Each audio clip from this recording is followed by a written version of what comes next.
What's going on, everybody? Phoenix Gaming here. Thank you for stopping by, and today we are going to go over the Magnus League that was released with the weekly reset in the Division 2. So with this, there wasn't much of a challenge. We will go over the 4 main missions, the rewards, and the 2 primary challenges that you will be discovering throughout the Magnus League. Now remember, the Magnus League is for 2 weeks. You do not have to get it done within the first day or within the first week even. But this is for anyone that doesn't have the time, for anyone that just wants to get it done and out of the way to move on to bigger and better things. So without further ado, let's go ahead and get started.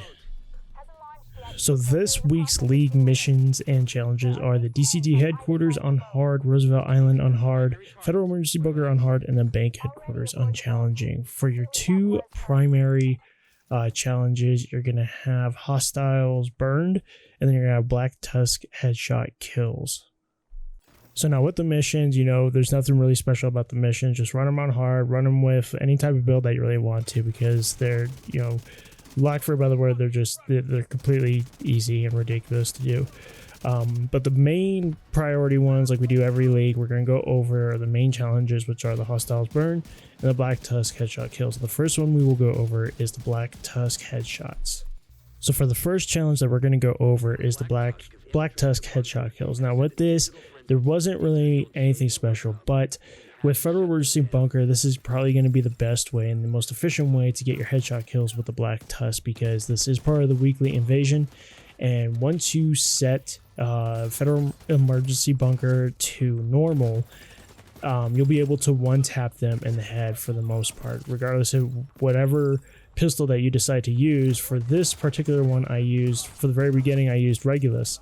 But then because I was doing so much damage with the Regulus, and the proccing of the explosion caused me to not be able to have enough headshot kills per run, I switched over to the Liberty. And with the Liberty, I was able to still one-tap the enemy NPCs into the head, because they are just red bars. And that's all that there is in this area on normal, are red bar NPCs. So this took me about 15 to 20 minutes, maybe a half an hour. I wasn't really looking at it, but if you do it this way, more than likely you're going to get this done really fast, really easily. So this is the most efficient way I found to get the Black Tusk and to also get those headshot kills with the Black Tusk specifically. I did try doing the Dark Hours raid. It didn't go as planned, and it wasn't as fruitful as this.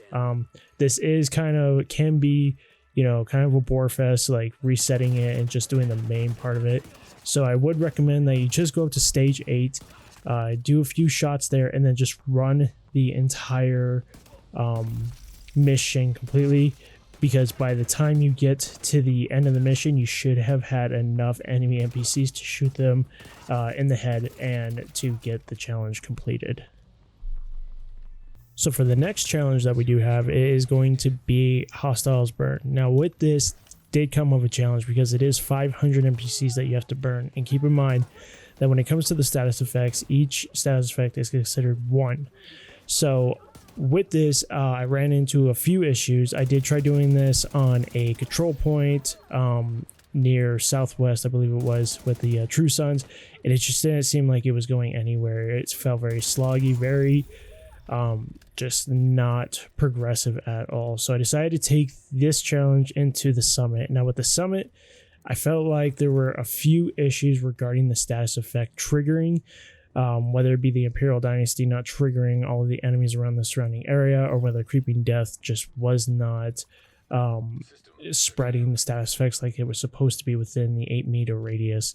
But it felt like it did take a long time to do. It was very tedious, because it is 500 single NPCs that need to be burned. And the best way to do this is, by far, we'll go into the build here in just a minute, but is to use Imperial Dynasty, the Firewall specialization, Pyromaniac, and Creeping Death. And we'll get into a few tips here regarding the summit and how to make it more efficient and easy to complete without having to be such a slogfest.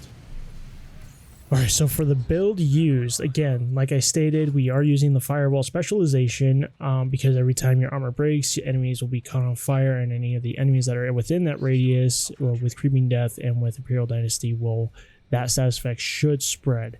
But for this, we are using a P416 with Pyromaniac.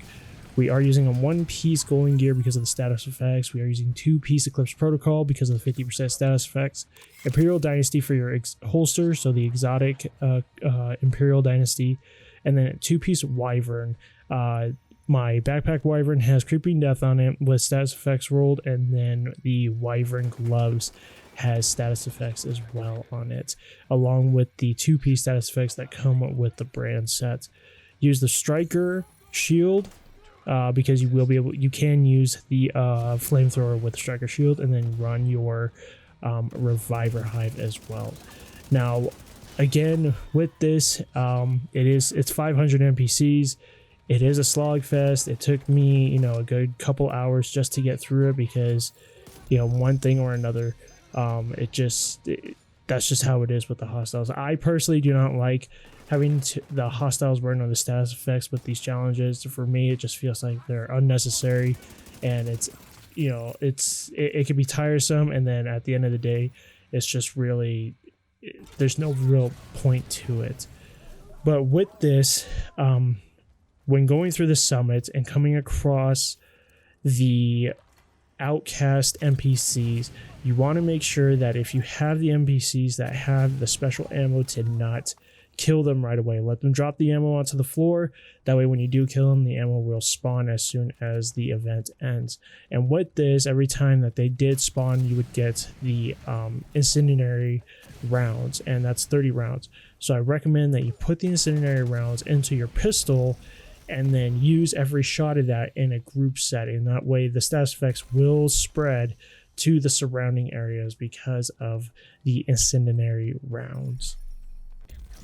Alright, so now that we have the challenges out of the way and the build out of the way, now let's go into the rewards that you will receive with the Magnus League. So the first one is your very arm patch, the Maximus arm patch. Then you're going to get a gear crafting cache at tier 2, weapon crafting cache at tier 3, season cache at tier 4, optimization cache at tier 5,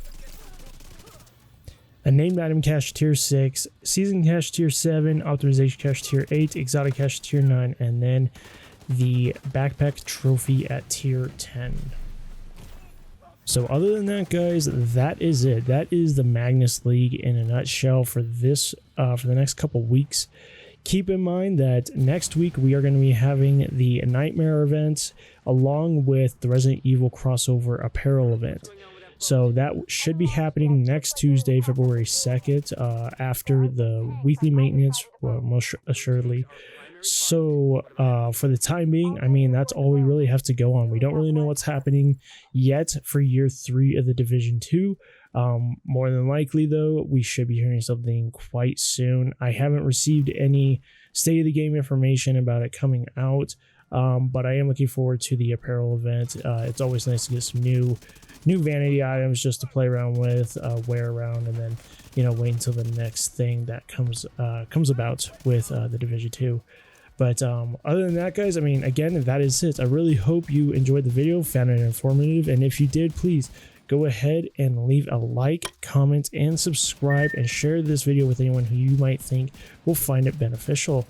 For everyone that has come to the channel, thank you so much for being a part of the channel and showing your support. It greatly means a lot to me, and I'm very appreciative for everyone that's taken the time to watch the video and show their support through the comment section, liking, disliking for that matter as well. So other than that, guys, again, thank you so much, and I will catch you around in the next video. Take care.